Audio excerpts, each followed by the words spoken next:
Let's kick things off by looking at the compressor itself, just so we can understand what the dials are and where we find them. And then we'll go on and start really kind of trying to think about what compressors do, because that's the best way to be able to understand how to compress. Don't worry about presets or I heard that vocals are meant to be these settings. It's all like nonsense a lot of the time. Well, it's not, but it is. At the end of the day, a compressor, if you know what all the dials do and you know what its job is, then you can use it in the way that you feel you need to on your sounds, because every single sound is different. So presets don't make any sense. Like if you have a preset for a vocal preset, it's like, well, what vocal? What if someone's singing in a completely different style, at a completely different speed, with a completely different articulation in their voice, and maybe they have a punchier start to their words than someone else? It doesn't make any sense to have a preset for things, okay? So you just need to understand what a compressor is. And it isn't as complicated as it can first seem, okay? It just needs a little bit of time to get your head around. Once you get that light bulb, okay, it does actually start to become a lot easier than it first feels, right? So we're going to load in our standard Ableton compressor here, just in an empty project for this demonstration.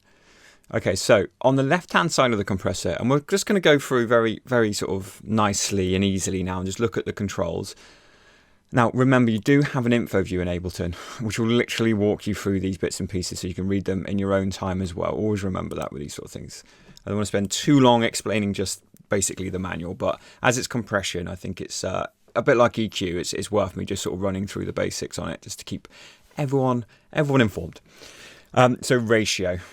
Ratio is the amount the compressor is working in volume, 5 to 1, so 5 dB to 1. Okay, it's 5 to 1, 4 to 1, 3 to 1. Basically what it means is less compression, more compression. Okay, the higher the ratio, the more compression per dB that's going to be happening.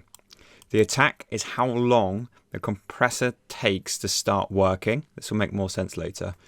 The release is how long the compressor keeps working. So the attack is how long it takes for it to start working. The release is how long it keeps working for. So how long it takes to release what it's doing. There is an auto button for the release. It can be quite helpful in certain sounds. Threshold determines the volume at which the compressor starts working. So if you imagine a drum loop's got lots of different sounds in it, if the kick drum is much louder than the hi-hats, then the kick drum will initiate the compressor before the hi-hats will. But if you need to compress the hi-hats, you'll need to bring the threshold down before the compressor will start hearing those hi-hats, which has a whole set of problems. But that's what the threshold is. But we'll go into that in much more detail in the next lesson. Gain reduction is how much the compressor is working. So that's the amount of gain that is being reduced by the compressor. A very important meter to be looking at. The output, the all-important output on everything, right?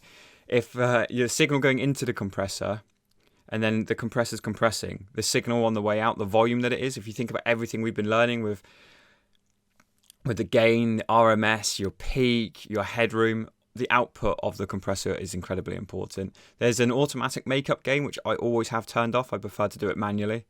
You have peak, RMS. Peak and RMS are basically the compressor either looking at the peak to compress or looking at the RMS to compress. I'm just going to use peak for this course, and I typically always do, to be honest. And you have expand, which is a different sort of form. We're going to stick with just compression, okay? The dry and wet is literally as it always is on every Ableton plugin. No compression, and you can sort of bleed a certain amount of compression in if you see fit. We will look at that later in this module. Down the bottom, you have your knee and your different ways of looking at compression. These are quite cool because they give you a different visual representation about what your compressor is doing with your signal. We'll get into those. You can actually see your knee here, and if I move the knee, you can sort of see what happens, right? This goes, if I bring it down like this, it'll be a bit clearer. Smoother, sharper, okay?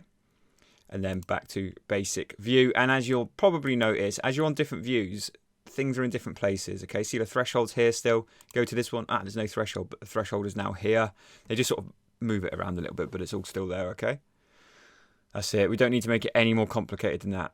Honestly, that's what the compressor is. The main things we'll be looking at are the ratio, the attack, the release, and the threshold. And then the output.